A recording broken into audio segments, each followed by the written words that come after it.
Les analyses qui détectent l'épanchement péricardique. Le test basique pour déterminer la présence de l'épanchement péricardique sont l'échocardiographie ou l'échocardiogramme. D'autres examens sont l'électrocardiogramme, la radiographie du thorax, la TACO et la RMN. L'épanchement péricardique est une condition dans le cadre de laquelle se présente une accumulation excessive de liquide entre le cœur et le péricarde. Ce dernier est le sac qui recouvre le cœur. On estime qu'il y a un épanchement quand le liquide excède les 50 ml. Entre le cœur et le péricarde, il y a toujours une fine couche de liquide. Cependant, en cas de maladie ou de lésion, l'inflammation se produit. Cela, à la fois, fait augmenter la quantité de liquide. Malgré cela, il y a parfois un épanchement péricardique sans inflammation précédente. L'épanchement péricardique fait pression sur le cœur et affecte son fonctionnement. S'il n'est pas traité, il pourrait causer une insuffisance cardiaque et mener à la mort. Les examens qui permettent de détecter cette condition sont les suivants. Manière de détecter l'épanchement péricardique. Échocardiogramme. L'échocardiogramme est la preuve préférentielle pour détecter un épanchement péricardique. On parle aussi d'échocardiographie ou d'ultrason cardiaque. C'est un test qui permet de visualiser la structure du cœur et d'étudier sa capacité à pomper du sang. L'échocardiogramme réalisé selon la technique Doppler permet aussi d'établir la vitesse exacte des flux du cœur. Du point de vue technique, l'échocardiogramme bidimensionnel et en mode EM est la technique idoine pour diagnostiquer, quantifier et faire un suivi de l'épanchement péricardique. L'inexistence d'écho entre l'épicarde et le péricarde latéral est une découverte qui permet de diagnostiquer un épanchement péricardique.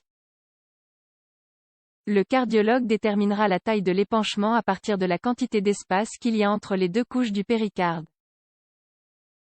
Il faut noter qu'il existe deux types d'échocardiogramme. Le transthoracique, dans lequel on emploie un dispositif qui se pose sur le torse, à la hauteur du cœur, et émet du son. Et l'échographie transœsophagienne, dans laquelle le dispositif s'introduit dans le tube digestif jusqu'à l'œsophage.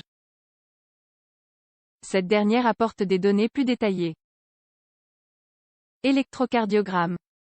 L'électrocardiogramme enregistre l'activité électrique du cœur.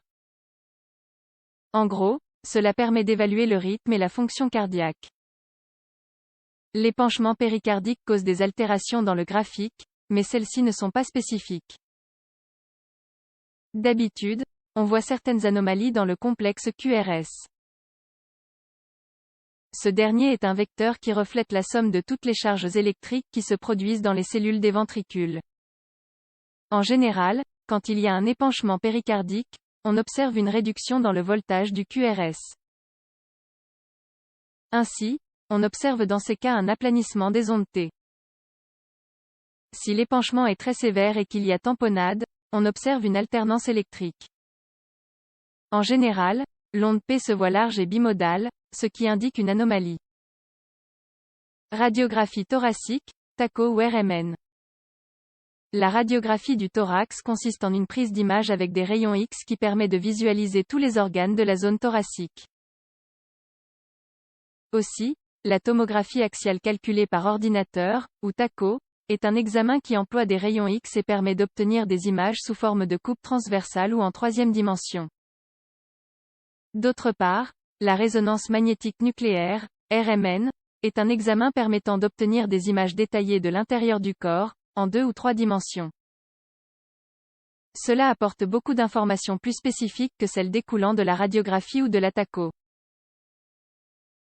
Quand il y a des épanchements péricardiques, on note une altération dans la silhouette cardiaque, que l'on peut facilement détecter avec ces épreuves. En général, il y a un agrandissement de la silhouette quand il y a une accumulation de plus de 250 ml de liquide dans le sac péricardique. Cependant, avec rien de plus que 50 ml, on peut parler d'épanchement péricardique. Pour autant, une radiographie du thorax, par exemple, ne montre pas une silhouette agrandie, même si l'anomalie est présente. La TACO et la RMN sont beaucoup plus concluants. Quantification de l'épanchement péricardique. Il n'y a pas de critère universellement accepté pour quantifier le volume de l'épanchement péricardique. Cela est dû au fait que toutes les méthodes présentent des limitations pour déterminer la quantité réelle de liquide présent dans le sac péricardique. La technique la plus acceptée pour la quantification est celle proposée par Wetzmann.